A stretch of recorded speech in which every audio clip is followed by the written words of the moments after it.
Cool.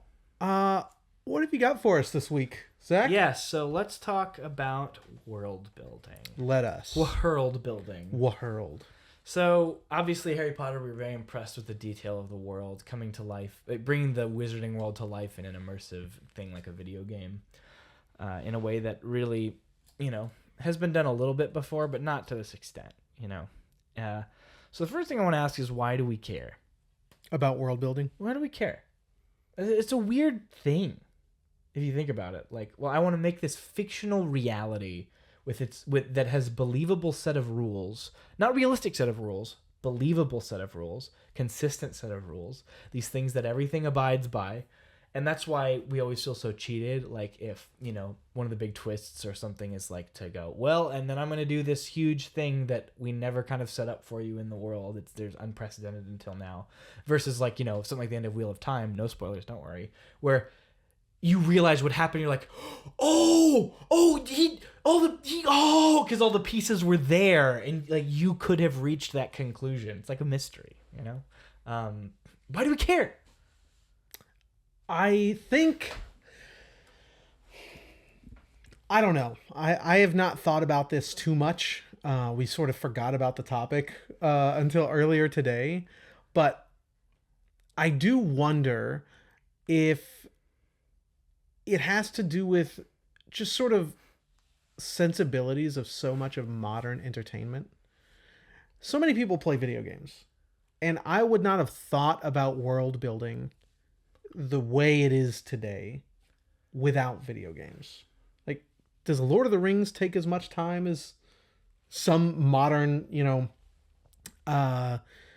adult novel to build its world? Or does it just go and its world is built as you walk through it?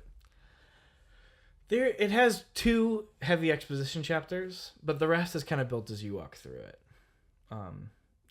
Because it has the Gandalf's chat with Frodo about what's going on. Yeah. That's a pretty short chapter. Like, then the longest chapter in the whole series is the Rivendell Council. Oh. And that's all world building. I wonder in fact, that's the chapter I skip when I reread. Because it's just world building. Like, I know this. I don't need this. I'm skipping it. I wonder if it's the fact that we have now more time than any generation to consume media. And when we like something, we want to continually consume that thing. And I think world building allows for that. Interesting. I've kind of thought about it in the context of myths. Like, going back, like, why do we make myths? The question, like, how much did the Greeks actually believe that Zeus was sitting on Olympus? Probably not a whole lot of them. Did you ever watch that YouTube video I sent you about that question? Yeah, that's probably why I'm thinking of it. Yeah. I didn't. It's still in my my feed. And even if they did or didn't, it doesn't matter, because their myths were a reflection of and continued to inform the way that they lived. Not their world built, but their world view, right? Like, these gods and these stories came out of how they believed and what they felt and how they thought about the world. A very fickle, place. There's a lot going on in Greek mythology, but great example is Watership Down. It's one of my favorite books, where every couple chapters they will tell a story. So it's a story about a bunch of bunnies, and they're trying to find a new warren because one of the bunny in this warren, one of the rabbits sees this vision of blood covering the field, and it's symbolic of what they're going to come and tear up all the ground. Half the warren nobody really believes him, but a couple do, and so they all go try to find a new place to live. Throughout this journey, they tell stories of El Arara. I'm sure I'm pronouncing it wrong, but basically the chief rabbit, the first rabbit, and how he got his speed and how he got classic Aesop's fables kind of fairy tale stuff. How did our world? Why are we the way they are? And it's funny because he'll tell the story, and then you will see how that story informs the way the characters behave. And my favorite part of the whole book, they come to a place where they come to a warren where the rabbits aren't allowed to tell stories, and they don't make any art. There's no expression of so they make art, but it's not informed by these same things. It's informed by something foreign. something much without as much meaning behind it. It's kind of this Lotus Eaters chapter, and they kind of get sucked into this world, and it's just this vapid place. I won't spoil kind of what happens, but it's this really big moment. What is that term, Lotus Eaters? It's from the Odyssey, where one of the islands they arrive at is one of the first ones that they arrive at after they leave Troy, is an island where everybody's happy. Everybody's good to go. There's no issues, and it's because they eat these lotuses that are on the island. They have no desire to return home. They have no desire to do much of anything than just sit here and eat the lotuses. And so many of the crew end up getting stuck there because they can't even be dragged back onto the boat. No, I just want to stay here. It's good. And they'll keep eating the lotuses. So Odysseus has to drag a bunch of his crew back onto the ship because he's the only one with strength of mind to go this is empty. What you're doing is empty. We need to go home. To our families, to our lives. So he drags them back. And so this is quite literally a take on the Lotus Eaters because they have become this way because they never leave the burrow because there's so many traps around. And they refuse to brave the traps. But El Arara, of course, would brave the traps, so they have to stop telling the stories of this great brave trickster rabbit to make sure that nobody leaves. But in doing so, they have lost their identity as rabbits. They have stopped behaving like rabbits and have become something else. Dude, Watership Down's amazing. But all that to say, I do think that world building comes from a place of wanting to characterize the way that we already think about the world in a tangible way. Fantasy, science fiction, is speculative. It takes what would happen if we were like this, or in a place like this, or AI was like this. And many modern fantasy novels read more like that. What would happen if the world worked like this? And they explore that. Tolkien and old fantasy is not like that. It is, here is what is rooted in this world. Here is what is true about reality. Things like the ring and greed and all these things, right? These base things. And the world grows out of the realities that are already present. That's what a fairy tale does, right? A fairy tale informs us directly because it is growing out of a reality that's already present that we may or may not know. For example, in Tolkien, one of my favorites being the ring wraiths, right? The ring wraiths are very obviously a realization of the hollowing of continual need for power, right? That's that hollowing. It's not just a symbol. It's literally a physical calcification of a reality in our world, right? Made manifest in a fantastic way. That honestly rings more real than finding it in the real world sometimes, just because it's good. There's a lot of moments like that in Lord of the Rings specifically. So I think that's probably why we do a lot of world building. I think it comes more from that, not that speculative place, but that outgrowing of how do we define who we are and how do we pass that down, And so I think it grows out of that. I don't think it's the same. I think world building and myth are two pretty distinct things. Mm-hmm. But I think it's coming from a similar desire, I would wager. I'm not sure, though. But why don't you like world building? Why don't I like world building? I think world building detracts from storytelling. So, for example, a lot of modern fantasy is doing that speculative thing. And, what happens if I follow, I'll make up a world that works like this, where this certain thing exists and characters behave like this around it, and the culture of this place is this, the culture of this place is that. And I'm just going to let that run to its logical conclusion and speculate how we would behave in those things. It's now no longer growing out of who we are and how we think and why we think that way and should we think that way. It loses a lot of the gravity, I think. And that's why science fiction just does it better, because that's its end goal, is to speculate out, usually. Speculate, things that are tangible. A lot of these fantasy world aren't things that could happen. Sci-fi usually grows out of, we're already dealing with AI. Let's take that to some crazy extreme and think of how it would change us or how we'd behave in there. Fantasy world's it's never going to happen. People are just going to behave like we already behave, just in a new context. That would never happen. It's a lot less interesting and helpful, I think. versus, just Tolkien-esque fantasy where, oh man, like these concepts are, name me a fantasy novel that the main character in this hopeful fantasy novel just straight up loses at the end, Like, sure, you have your George R. R. Martins where everybody loses and stuff, but no, this rich classic fantasy tale where the main guy loses because that's the point. Everybody loses. Everybody loses to the ring. You can't beat it. That's the whole point. And he literally can't even let go all the way until he finally gets to go to the Grey Havens, and leave Middle-earth behind. Because he lost, and he will always have lost. It's just, he didn't write it because I want this crazy ending. It's just no, I made this thing that grew out of everything I've seen in the world, the desire for power and control, and even good power and good control, right? This ring that is all of those things.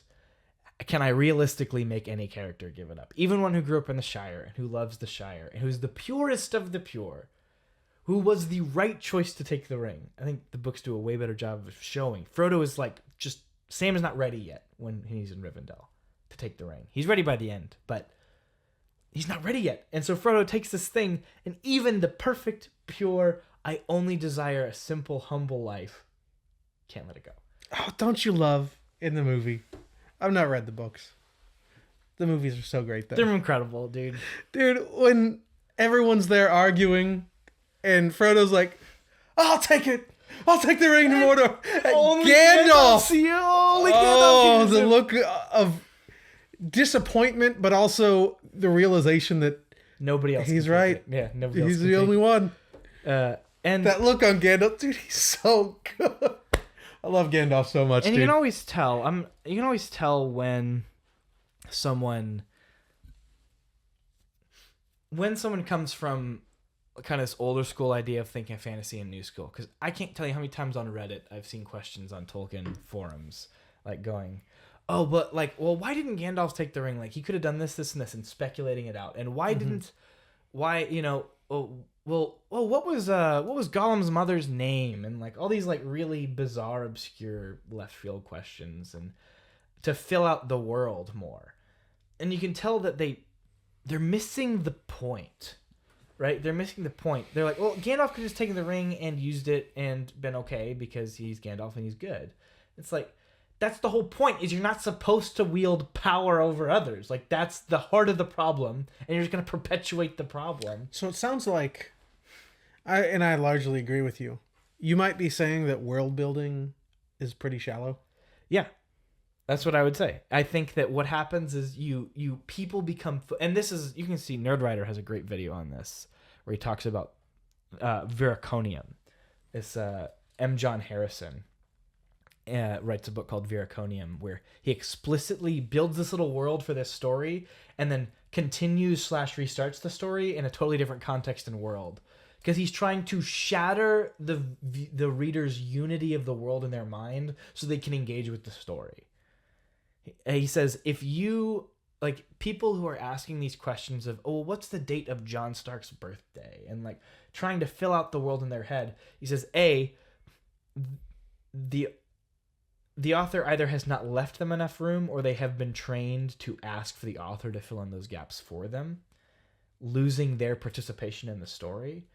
When you read Tolkien, it's sure the history of the place is set out, but it's set out in things like poems and old stories within the story. It's never these clear, definitive, and this is what happened, and here's how it worked, and all this stuff. It's abstract, and you can see, more importantly than that, how it informs the characters in the story. It's never just, here's some random lore. It comes back up. The random swords that they pick up in the Barrow Downs in the book that were crafted to fight the Witch King, hundreds of years ago or whatever, is the same sword Merry was carrying when he stabbed the Witch King in the foot. And because it was explicitly crafted to fight the Witch King, it was able to actually hurt him. Right? The weight of all those past stories. It's not this abstract thing that's just there to fill out the world. It's relevant and pertinent to the thing happening right there, to help you read it. I like what you mentioned just a moment ago. Nerdwriter saying the author hasn't left you enough room, or you've been trained to feel this way. And he says, And like yeah, trained to what? Not engage with emotion? I think trained to ask for things to be filled in for you, for the world to be filled out for you, for beliefs and ideas. He says there is no difference between an author world building and Coke world building. What? Like Coca-Cola. Like they are building a brand in your mind, an idea. They're planting a way for you to interact and think about the world in your mind when they're making these advertisements. And if you are reading books that you only want the author to tell you how the world works and how to fill in these gaps and to feed it to you, when you're not bringing something of yourself into the story and engaging with it, you're just readying yourself to receive whatever these advertisers want to pour into you. I think it's a really interesting analysis of the problem of world building. Is I don't believe that people who want the world to be filled out are inherently this way. I should say that. These authors are really creative. I want to see what they have to do. But you should, as a reader, be bringing something of yourself to the battlefield, to engage with what is happening. Because if you don't, you're not leaving with anything. You're not growing. You're not. All art is a conversation. You cannot but bring yourself to it. So are you going to bring yourself and lie down? Or are you going to bring yourself and rush forward? You know? And I think you can bring too much of yourself. Like people who take whatever interpretation they want out of anything they read. You know? That's not right either. You should respect the work enough to engage with it, and respect yourself enough to bring something to it and bang your head against it. That's why Moby Dick is eternal, because it is so many huge ideas, this author wrestling with all these things and not giving any clear answers, that leaves so much room for people to bring themselves in and battle against, bang their head against whatever the white whale is. Like, I don't have a definitive answer for what the white whale is to me, but I can feel it when I read it. I know it. I feel it in my spine, you know? And it's because I think the classics have stuck around for a reason. I think that people should read more classics. I think they teach you how to read a lot better. But yeah, that's my opinion. I think that we get spoon-fed a lot. That being said, obviously Tolkien built a cool world, you know. I think it's better described as a myth. I think he did build it more as a myth than a world, but because of the room left for the reader and that growing out of the human experience thing. But there are some cool worlds, dude. Listen, I might harp on world building all day. Robert Jordan built a freaking cool world in real time with consistent rules that culminated in one of the best endings to any series ever. Like, it's cool stuff. So what makes a good world? Let's leave it in video games. Okay. What makes a good... Because talk about... That is intentionally meant for you to immerse and bounce against. You cannot bring something into the world without being a developer yourself or the game being a development tool. You know, what you bring can only be from the expressions of the mechanics provided to you, right? But let's talk about the immersion in the world itself. What about the world? What are some of the best worlds? Well, here, let's do this. What do you think is the best video game world? Best video game world. You know, our conversation just a minute ago got me thinking about... this is not an answer to the question. Just a line of thought. Everything you were saying just a moment ago got me thinking about Outer Wilds, which I do often. But all of those conversations that you read throughout the game sort of seem like world building. But I wonder if it's not world building. I don't know exactly how to frame this, but you know, I did bring a lot of myself to Outer Wilds, but I was able to do that through seeing just these normal people engage with space stuff. Would you say that is all world building? It's the tools of world building, but how much work you have to do yourself to put it together, I think I think it kind of is one of the main undermining factors to my point about world building is the worlds that you have to put together yourself. I love that Dark Souls, I love playing Dark Souls without reading the item descriptions, because even if you do read the item descriptions and put the story together, it's not always exact, and sometimes there's contradicting details on purpose. Mm-hmm. You know? So I think that leaves a lot of room for the reader to well, why and what and how, and bouncing themselves up against it. I think Outer Wilds is something similar, where you are given the pieces and have to put it together yourself, and how you put that together is on you to a large extent. The facts will remain the same. You won't fill in the gaps with something fresh necessarily, but as you're putting it together, you will speculate, well, what if that's this? Oh, no, I found this other piece. It's actually this. I still think it is a healthy exercise of world building. I think of Gene Wolfe. Second time I brought him up. He's my favorite sci-fi author of all time. I love him to death. He's amazing, and he does that all the time. He's kind of this. In fact, people who play Dark Souls, when they're asked for book recommendations, a lot of people who read Red Wolf will recommend Wolf, because he is a put the pieces together, the disparate things, and he leaves it vague and contradictory, and you have to fashion this world for yourself. So I think that is kind of it's a definitely more reader/player focused world building still. Okay. Because of the puzzle element of it. So, best video game world. That is a big question. Now, we're going to keep this to video games, not video game properties, not just like, Hogwarts. Sure. Okay. But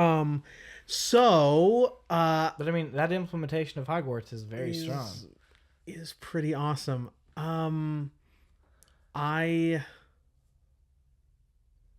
I do really like being in the Forbidden Land of Shadow of the Colossus.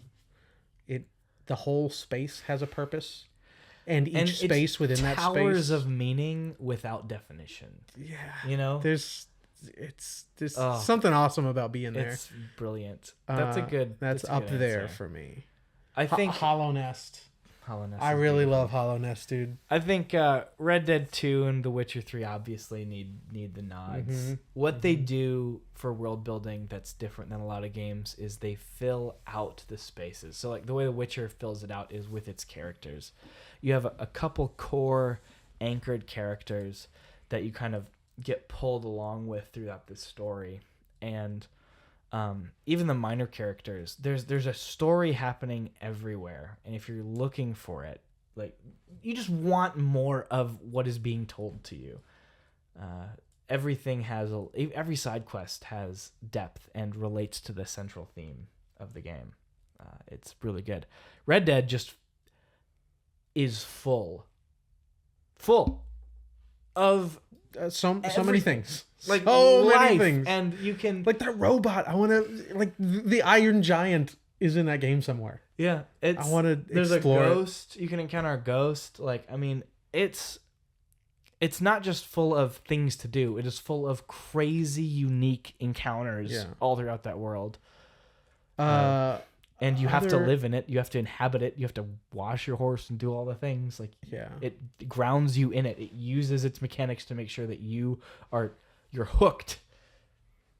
Some well-realized worlds. As much as I love exploring Breath of the Wild, that version of Hyrule, there's something so deliberate about every little piece of both Termina and Breath of the Wild's world is a game. Like, Red Dead is not, like, a lot of those world elements aren't games. Like aren't gamey things that you do. A lot of The Witcher 3 is more story driven. There's some gamey things you do to complete that story. Breath of the Wild's world is built as a mechanic itself. It's a mechanic unto itself to get the player to explore a certain way or think a certain way, to reward them and make them think it was all them, So yeah, I can understand what you mean. Like, it doesn't have the character necessary, I think, for a necessarily immersive. Yeah. Whereas being in Termina and the mechanics of the game and the story, Clock Town, and dude. just how, Amazing. you know, what those things mean for the characters in the world. Like, if you don't do all of these things when you finally make your last run, you know, maybe what is her name? I forget, the girl that gives you Epona. You know, maybe she doesn't get saved. All of these little things have to happen, or else they're just stuck there. I think the world and the mechanics come together to deliver a package with a very particular weight. Majora's Mask grows in my mind every Yeah. day. I really like that game. And then there's so many little touches in Wind Waker of the Oh, way yeah. people interact with this totally forgotten world. And then, like, some people have forgotten, like, they're so old, they have forgotten that other races exist. Like, there's a woman standing, I forget what the island is called, but the like other main island from Outset Island, the Windfall Island. There's a woman standing out. She's like looking out on the ocean. She's like, "Did you know that there are people that can fly out there? There are bird people." Like, have you never been outside? They just fly around all the time. How do you think you get your mail? Yeah. This sort of implies that some people are so far removed from this catastrophic event that the world just doesn't know about itself anymore. I like that. I like Me that too. a lot. Other game worlds. What do you got? I have some, like, you know, the heavy hitters listed here. I think Assassin's Creed, the modern ones, do a great job of not necessarily being a great game world to be in, but it's just ancient Egypt nailed. You know, like, it's exactly ancient Egypt. Yeah. I think that's respectable in its own way. I don't know. I guess I'm coming at the question from a slightly different angle. Yeah, there's an emotional investment angle to it that I need, but I'm just listing out, like, the normal answers at this point. Mordor from Shadow of Mordor, I think, is very bland. I think the orcs are the only thing that make that place fun to inhabit. Okay. I don't think there's any value really there. A question about the question. Is this specifically open worlds?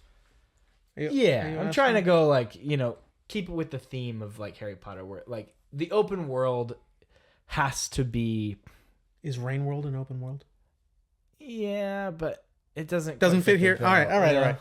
But yeah, like, you know, those count, sure. They are world building. Not what you're looking for. But, like, I'm talking more, like, just in the context of an open world game as, like, where you are intended to just inhabit it from time to time.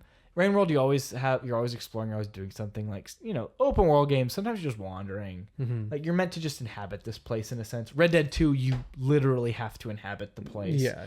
Okay. All right. Kind of coming out through there, but yes, obviously all the other Understood. things have world building to them. Skyrim's a pretty common answer. Yeah. We all remember our first time in Skyrim. I do, dude. I still remember launch night. Oh yeah, it was a little long. Standing time ago. outside, just hanging out for hours, waiting for Skyrim. Skyrim, and then we all just go our separate ways. Do you think we can have an open world game like that anymore? Like, is that just too old now? What do you mean? An event like that? No. An open world game like Skyrim, where that does design in a similar way. Like, how much are they gonna have to change up Elder Scrolls 6 to make it a game that people are gonna want to play? Because people keep playing Skyrim because of what they've made it into, not because of what Skyrim is anymore. You know, like, how many people still play through just vanilla Skyrim these days? Probably a lot more than I expect, but I bet you it's not people who play a lot of other modern games. I could be wrong. I don't know why couldn't we have another I don't game know. like that? Like, exactly like that, like the same structure, the same, just a different world. Elder Scrolls 6.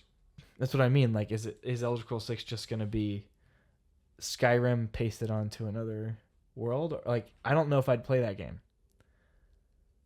No, but it'll feel I'm sure it will have many modern sensibilities, but I guess I'm not understanding the question of why we or could we ever have another open world like that? I mean, like, the mechanics of Skyrim, the way that Skyrim presents its open world, the way the player interacts with it, the way the quests are doled out, the way that magic and combat works. I'm talking about what Skyrim is. Yeah, I have a feeling Elder Scrolls 6 will be like that, just feel better. You know, better first person combat, better magic, better crafting. They're not going to and go things back like to a that. complex upgrade tree. No. But I don't know. I don't they know. should. Starfield, I think from what I've seen, is a little more involved. And I think gaming has come a long way since 2011, and there are so many more people playing games that have become acclimated to games now. I think it could get more involved. Fallout. Obviously, a lot of people. My wife loves Fallout. She can tell you every little bit of trivia about Fallout. GTA 5. It's a pretty beloved open world. San Andreas, all those places. Well, then, if for these kind of open worlds, my favorite's going to be Tsushima. I really loved being there. You don't have to engage with the world like you do in something like Red Dead Redemption or Grand Theft Auto, though there's nothing else like those. As you mentioned, that's sort of set apart. So if you're including things like Assassin's Creed in here, my favorite's going to be Tsushima. I don't think anything is as beautiful as maybe Red Dead Redemption 2, which I've not played, but Tsushima is the most beautiful game world I've been in. I enjoyed playing it. There was not much to do in the world, like Assassin's Creed. You know, you're sure going out to get some resources to craft a better weapon or something, maybe. But you're not having to, do your laundry and, groom your horse and comb your beard. You don't have to do all that stuff. So you don't have to do it in real life either. You just probably should. Yeah. Yeah. So with that in mind, it's going to be Ghost of Tsushima. Yeah. I think Red Dead for me, if we're just talking about the world itself, I love Westerns so much. One day I'll play that game. Dude, it's so good. I'll play it with you. It's just a blast. And just great storytelling. It's one of my favorite Westerns. I feel like it's going to have to be we're going to have to take a break like we did for... I put 75 hours. That's a lot. I took a big break right in the middle. Because there's one part of Red Dead 2 that I just don't like. There's this lull right in the middle. It only lasts a few hours, but it was enough for me to go like, okay, I need to take a break. I wonder how it performs on PS5. Because I wonder if the place... Because there is no, modern gen update. I wonder if the PlayStation 4 Pro update uncaps the frame rate. In which case, putting it in a PS5 would just make it better. Instead of it being like 4K 30 capped. Sure. I do wonder how it plays. That's where I'll be playing it, is on PS4. It's going to be just as good as my PC. My PC's out of date at this point. And I would prefer I have so much trouble with my PC these days, dude. Yeah. It's rough. And the discrepancy between, modern consoles and PC is getting just so small. Yeah, especially for the price. Yeah. I prefer 2K for the best graphics card. Not doing it. Yeah. Well, we've talked a lot about Harry Potter and open worlds. I think we are coming to an end. So, folks, thank you for sticking around. If you have, for this 2 hours now, do check out the description below. Zach will link that Nerdwriter video. We've talked about Nerdwriter quite a few times on this show, I think. We like him a lot. He's got a pretty unique channel. So check him out in general, but we'll link that video about something with a V that you said.